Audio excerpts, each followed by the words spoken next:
रोज काय भाजीला करायचं हो? उसळ करायची का ओली भाजी करायची? तर चला आज करूया वेगळ्या पद्धतीची डब्यासाठी खास रेसिपी. शिमला मिरची आणि कांद्यापासून मस्त असं आपण सुकी भाजी तयार केली आहे. मुलांना असू दे किंवा मिस्टरांना असू दे, ही भाजी आवडणारच. आणि तुम्हाला विश्वास सांगतो की माझ्या मिस्टरांना ना खूप आवडली आणि मुलांनासुद्धा. आल्यानंतर म्हणत होते भाजी शिल्लक आहे का? तर चला ती भाजी करायची कशी. कढईमध्ये 2 चमचे तेल घालायचे, 1 वाटी शेंगदाणे छान असे त्यामध्ये क्रंची होस्तर तळून घ्यायचे. ह्यामुळं ना भाजीला छान टेस्ट येते. नंतरची प्रोसेस सांगते. इथं शेंगदाणे थंड होस्तर आपण ह्यामध्ये कांदे परतून घ्यायचे. इथं ना 4 मीडियम साईजचे कांदे आहेत ते कट करून घेतलेत. जसे तुम्ही व्हिडिओमध्ये बघताय ना तशाच पद्धतीने कट करून घ्या मोठे मोठे. 5 मिनिटं हे कांदे छान असे भाजून घ्यायचे, अगदी शिजल्यासारखेच बरं का.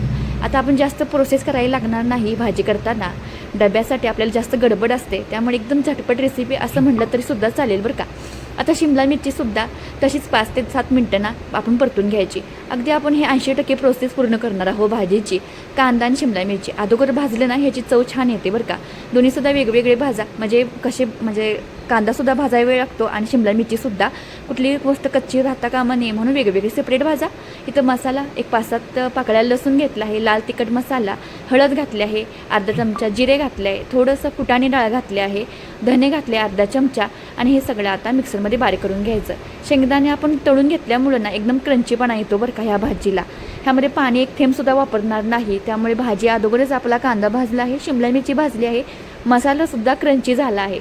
त्यामुळे विचार करा भाजीला किती छान टेस्ट आली असेल.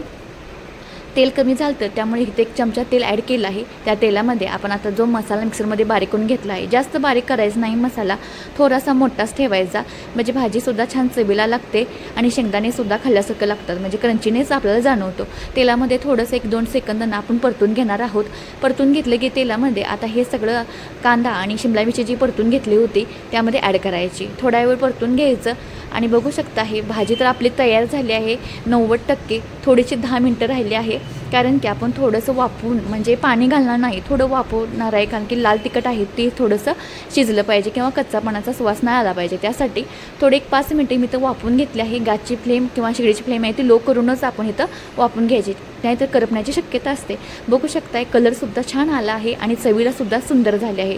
नक्की तुम्हीसुद्धा ह्या पद्धतीने करा आणि घरातल्यांच्या ना शाबासकीना ऐकून घ्या. तर थोडीशी वरून हिरवीगार देशी कोथिंबीर घालायची आणि तयार झाले. गरमागरम चपातीबरोबर, भाकरीबरोबर डब्याला द्या किंवा आपल्या घरातल्या सदस्यांना द्या आणि दिल्यानंतर विचारा भाजी कशी झाली आहे. आणि आवडली असेल तर आपल्या सोनाली किचनला सबस्क्राईब मात्र करायला अजिबात विसरू नका. असंच चॅनल पाहत राहा, लाईक करा, शेअर करा आणि सबस्क्राईब मात्र करा.